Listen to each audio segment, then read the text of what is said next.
Hello student, this is Deepak Kashyap. You are watching chemistry class. आज का जो टॉपिक है आपका वो 3 या 4 टॉपिक हैं जो आपको कोऑर्डिनेशन कंपाउंड या कॉम्प्लेक्स कंपाउंड जो चैप्टर आपका रनिंग में चल रहा है उस चैप्टर में आपको बताना है।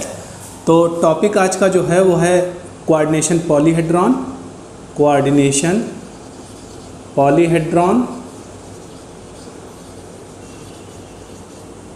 Coordination sphere, oxidation number and types of complexes.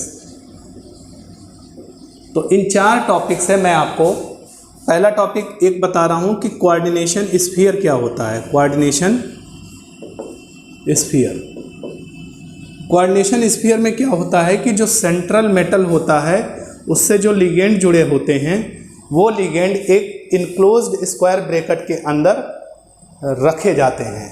जैसे कि ये इनक्लोज्ड स्क्वायर ब्रैकेट है, सपोज दैट ये आपकी सेंट्रल एटम है और इससे 6 लिगेंड अटैच्ड हैं। तो ये पूरा का पूरा जो स्फीयर है, इनक्लोज्ड स्फीयर, इसी को कहते हैं कोऑर्डिनेशन स्फीयर। तो ये आपका कोऑर्डिनेशन स्फीयर बोला जाता है। बस इसके बारे में आपको जानकारी होनी चाहिए कि what is coordination sphere. Next जो टॉपिक आपका है वो आपका है कोऑर्डिनेशन पॉलीहेड्रॉन। तो कोऑर्डिनेशन पॉलीहेड्रॉन क्या होता है इसको आपको जानना है अच्छे से। कोऑर्डिनेशन पॉलीहेड्रॉन जो कि बहुत ही इंपॉर्टेंट टॉपिक है इस चैप्टर का। कोऑर्डिनेशन पॉलीहेड्रॉन का मतलब एक तरीके का ज्योमेट्री ही होता है, ज्योमेट्री। तो जो लिगेंड्स का जो अरेंजमेंट होता है, लिगेंड्स का जो अरेंजमेंट होता है, कैसा arrangement? Spatial arrangement, spatial arrangement. Space में जो अरेंजमेंट होता है अराउंड सेंट्रल एटम वो कहलाता है कोऑर्डिनेशन पॉलीहेड्रॉन। फिर से समझिएगा, कोऑर्डिनेशन पॉलीहेड्रॉन का मतलब क्या होता है कि arrangement of ligands around central atom, spatial arrangement of ligands around central atom is known as coordination polyhedron. तो कोऑर्डिनेशन पॉलीहेड्रॉन कितने टाइप्स का होता है वो आपको बताने जा रहा हूँ। टाइप्स, इसके टाइप्स होते हैं, एक तो ऑक्टाहेड्रल होगा, ऑक्टाहेड्रल ज्योमेट्री बनेगी। टेट्राहेड्रल होगा, टेट्राहेड्रल ज्योमेट्री बनेगी। स्क्वायर पिरामिडल होगा, स्क्वायर पिरामिडल होगा। ट्राइगोनल, बाई पिरामिडल होगा। तो इस तरीके से ये square pyramidal, trigonal, bi pyramidal, tetrahedral, octahedral, ये जो ज्योमेट्री हैं यही ज्योमेट्री कहलाती है कोऑर्डिनेशन पॉलीहेड्रॉन। इनके स्ट्रक्चर्स जो हैं वो आपके एनसीईआरटी बुक में बने हुए भी हैं। जब ज़रूरत पड़ेगी आपको आगे बैलेंस बॉन्ड थ्योरी पढ़ाऊंगा तो बैलेंस बॉन्ड थ्योरी में आपको इसकी रिक्वायरमेंट होगी। तो बैलेंस बॉन्ड थ्योरी में मैं आपको बताऊंगा कि इन ज्योमेट्री का क्या मीनिंग होता है और ये ज्योमेट्री कैसे ड्रा की जाती हैं, क्योंकि ज्योमेट्री बहुत ज़रूरी है। तो ये आपका कोऑर्डिनेशन पॉलीहेड्रॉन हो गया। नेक्स्ट जो इंपॉर्टेंट टॉपिक है वो है ऑक्सीडेशन नंबर। ऑक्सीडेशन नंबर आपको 11th क्लास में मैंने बहुत डिटेल में पढ़ाया था, पूरा चैप्टर ही था। इस चैप्टर में अगर आपको ऑक्सीडेशन नंबर निकालना नहीं आता है तो आपको बहुत सारी प्रॉब्लम्स आने वाली हैं। तो एक बार कोऑर्डिनेशन नंबर जो हमने आपको 11th में पढ़ाया था वो पूरा रिकॉल करा रहा हूँ कि व्हाट इज़ एक बार फिर से ऑक्सीडेशन नंबर आपको बता रहा हूँ कि ऑक्सीडेशन नंबर क्या होता है। वो पूरा मैं आपको रिकॉल करा रहा हूँ कि ऑक्सीडेशन नंबर कैसे निकाला जाता है, कैसे फाइंड किया जाता है। ऑक्सीडेशन नंबर क्या होता है वो मैं आपको बता रहा हूँ। Charge present on any element in a compound is known as oxidation number। क्या होता है? जो चार्ज किसी भी कंपाउंड में एक एलिमेंट पर प्रेजेंट होता है that is called oxidation number. कैसे फाइंड करते हैं, इसके कुछ रूल्स हैं वो मैं आपको बता रहा हूँ।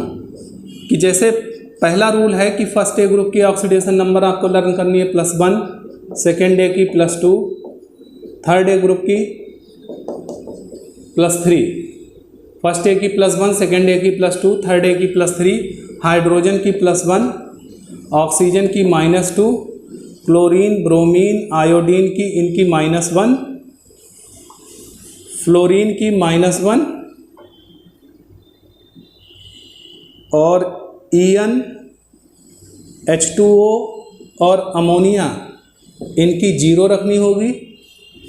बाकी के कुछ आयन हैं Cn नेगेटिव की -1, OH नेगेटिव की -1, SO4 डबल नेगेटिव की -2, PO4 ट्रिपल नेगेटिव की -3 और भी हो सकते हैं CO3 डबल नेगेटिव की -2।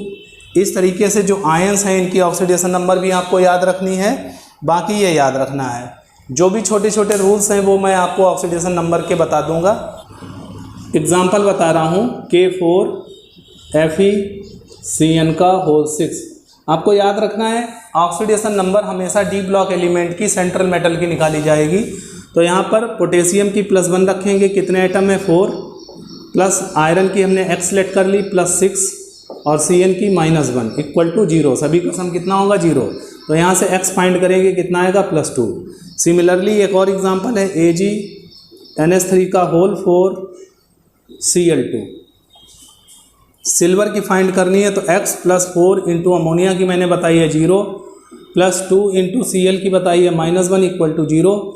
X इक्वल टू यहाँ से फाइंड करेंगे तो आपका निकल के आएगा, ये यहाँ पर Cl2 नहीं होगा Cl होगा, तो यहाँ पर 2 नहीं रहेगा, तो X की वैल्यू निकल के आएगी +1, क्योंकि सिल्वर हमेशा +1 ऑक्सीडेशन स्टेट शो करता है। और देखिए एग्जांपल नेक्स्ट है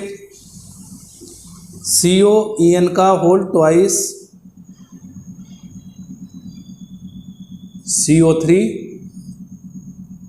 इसकी ऑक्सीडेशन नंबर कोबाल्ट की अगर निकालनी है यहाँ पर तो देखिए कितनी आएगी, X +2 इंटू En की 0 प्लस CO3 की -2 विल बी इक्वल टू 0, तो X इक्वल टू कितना आएगा +2। तो इस तरीके से ऑक्सीडेशन नंबर आप बहुत ईजिली निकाल सकते हैं, ओरल भी कर सकते हैं। अगर आपको एक बार प्रैक्टिस हो गई तो आप ओरल भी कैलकुलेट कर सकते हैं। ऑक्सीडेशन नंबर का यूज़ आगे होगा। इसके बाद नेक्स्ट टॉपिक आपका है types of complexes. Types of complexes, कितने टाइप के कॉम्प्लेक्स होते हैं? 2 टाइप्स के होते हैं। पहला होता है number 1 homoleptic complex. Homoleptic complex, homoleptic complex कौन से कॉम्प्लेक्स होते हैं? होमोलेप्टिक कॉम्प्लेक्स वो कॉम्प्लेक्स होते हैं जिनमें लिगेंड्स जो होते हैं वो सेम होते हैं। मीन्स इसमें कह सकते हैं कि same type of ligands attached with central atom, same type of ligand attached with central atom are called homoleptic complex। Example क्या होगा? K4FeCN6। देखिए यहाँ पर लिगेंड ये है Cn, कितने हैं 6 लिगेंड Fe से जुड़े हुए हैं। तो इस टाइप के कॉम्प्लेक्स को कहा जाता है होमोलेप्टिक कॉम्प्लेक्स। नंबर 2 है heteroleptic complex. Heteroleptic complex, heteroleptic complex कौन से होते हैं? जिसमें different types of ligands attach with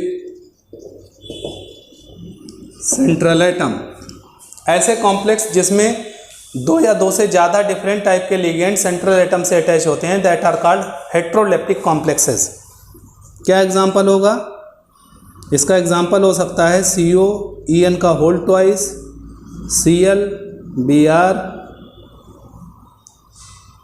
तो आप देखिए यहाँ पर ये भी लिगेंड है, ये भी लिगेंड है, ये भी लिगेंड है। तो अलग अलग टाइप के लिगेंड्स यहाँ पर अटैच हैं, therefore they are called heteroleptic complexes. Homoleptic heteroleptic complex बहुत सिंपल सा टॉपिक है, इसको याद कीजिएगा। कोई एक एग्जाम्पल लर्न कर लीजिएगा। आपका अगर डेफिनेशन पूछी जाती है तो विद एग्जाम्पल आप उसको बता सकते हैं। तो आज जो टॉपिक आपको पढ़ाया है इसको अच्छे से रिवाइज कीजिए। स्पेशली आपको फोकस करना है कोऑर्डिनेशन पॉलीहेड्रॉन पर, सेकंड टॉपिक ऑक्सीडेशन नंबर पर। ऑक्सीडेशन नंबर से रिलेटेड कुछ क्वेश्चन सॉल्व कीजिएगा, मैं आपको क्वेश्चन अलग से भी सेंड कर दूंगा। और उसके बाद जो अब टॉपिक स्टार्ट होगा इस चैप्टर में, वो टॉपिक बहुत ही इंटरेस्टिंग है, बिकॉज हमने IUPAC ने आपको ऑर्गेनिक केमिस्ट्री का पढ़ाया है 11th क्लास में। तो ये चैप्टर जो है इसमें सारे इनऑर्गेनिक कंपाउंड है। इनऑर्गेनिक कंपाउंड का आईपीएसी नेम कैसे किया जाएगा ये हम आपको नेक्स्ट क्लास में बताएंगे। Thank you.